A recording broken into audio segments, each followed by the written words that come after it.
Hi, my name is Alana B-E I am a senior from Brandon, Evansville, and my name of my project is photography. Photography can be a risky business and time-consuming career.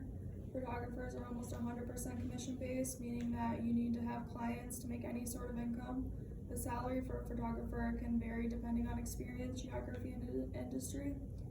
This is identified as step 1 of my planning process summary shown in my portfolio. Photographers need to have the ability to work flexible hours to accommodate client schedules, knowledge of photographer techniques, proficiency with editing software, camera equipment, and communication skills. This is not a job for everybody. It takes time and commitment. My goal is to eventually have my own photography business. To achieve this goal, I formulated a plan. Step 1 of my plan is finding my niche. Photographers are creative professionals, but they also have entrepreneurs capable of running a successful photography business. Finding my niche or area of skill is the first step of becoming a photographer. To do this, I need to ask myself some questions, including what type of photographer subjects am I passionate about? Do I want to work indoors or outdoors? Do I enjoy covering live events such as sports or concerts? Would I prefer to work in a studio such as taking portraits?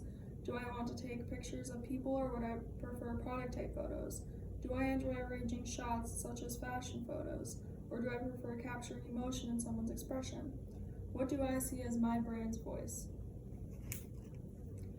After asking myself some of these questions, I had a better understanding of what business I wanted for myself.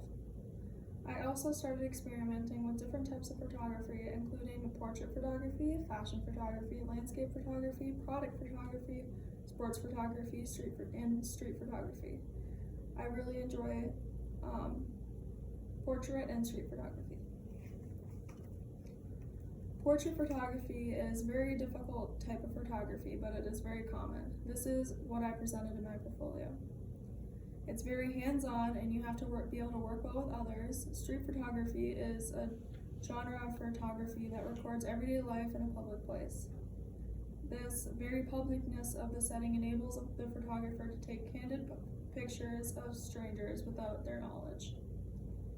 I have a love for street photography. I think this produces the most emotional and impressive images. My vision for my future business is to incorporate street photography with portrait photography. This will create natural-looking portraits. The second step is to develop the necessary skills. One way to develop technical art, aesthetic, and photography skills is to take classes. You can take individual continuing education classes on photography at your local college or university on basis or as a part of a degree. Some photographers pursue a Bachelor of Fine Arts with a consideration in photography, or may even earn their Master of Fine Arts.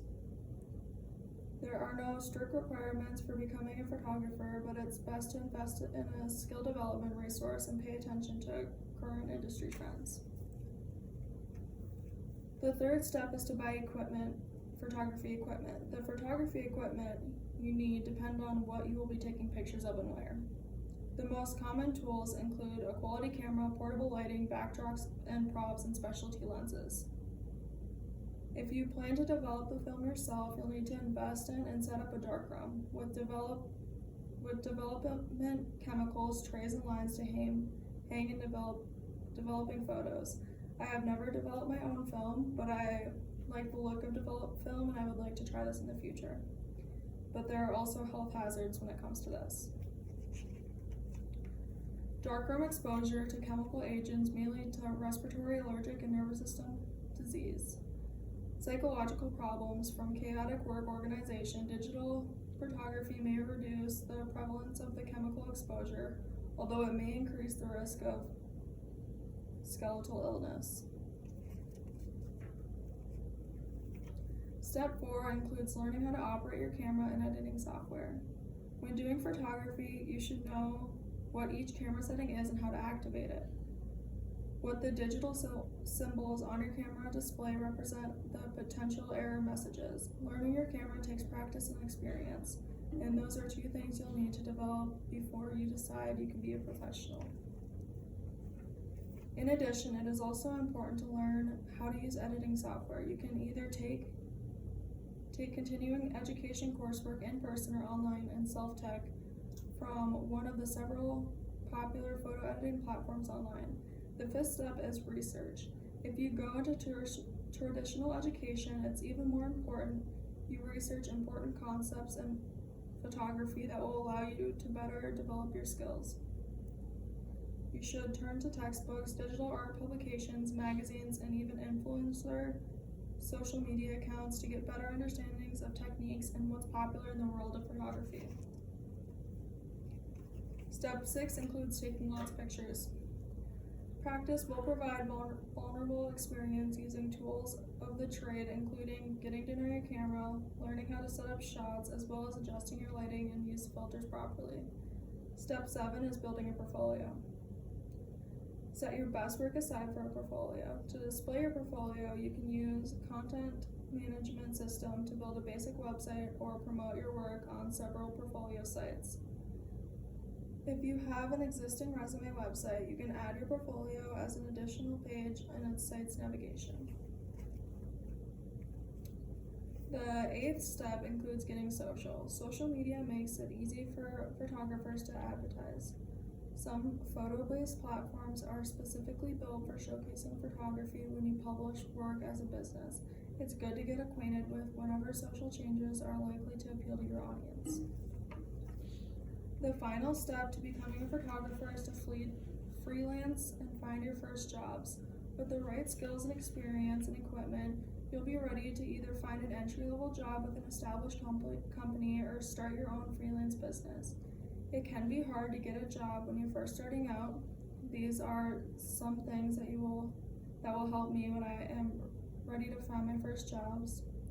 Connecting with your network to letting them know you're looking for a position as a photographer or you have started your own business. Offering freelancing services on marketplace websites where visitors are looking to find photographers in your area. This can help you build your portfolio whether you're looking to be employed with an established company or starting your own business. Use freelance platforms that connect freelancers with assignments. Some of these sites may charge fees in using services, so always check the fine print. Employ social media to advertise your photography business or freelance services while you're looking up a full-time job. This exposure can also help you expand the professional network. Create a professional-looking website that include photo samples and clearly define your niche or brand voice. The website can be your calling card when applying to new positions or advertising your freelance business. While I've been finding my niche, I've been taking small photo shoots for seniors. Some of the photos are shown in my portfolio on slides 7, 8, and 9. Because most of my businesses will consist of self-portraits, I would like to talk to you about the process I took to take some of these photo shoots. I had my own senior pictures taken professionally prior to these, so I had some knowledge of what to do, but I also researched different poses and places to take these photos. The first portrait shown on slide 7 was taken at Inspiration Peak in downtown Battle Lake, Minnesota. These are some of my favorite pictures I had taken. She had 2 different outfit changes, and I think the process went pretty smoothly overall. There were about 200 images after the shoot, and I picked through the images, and there was about 75 images left. I then had her pick 20 photos she wanted to keep for me to edit. I showed her some of the past photos I edited and decided what style she preferred. It took me about 2 weeks to edit all the photos, and I gave it back to her on a flash drive. This is the process I use for most of my photo shoots. You might be wondering how this career relates to family career community services. And let me explain it to you. The definition of FCS is study of relationships among people in their professional environments, focusing on the impact of physical, biological, and social environments on human behavior and development. This prepares students to become informed citizens and professionals through the study of FCS programs. This project is focusing on developing a goal for my future career and how to achieve the goal. This is the literal product of what Family and Career Services has taught me.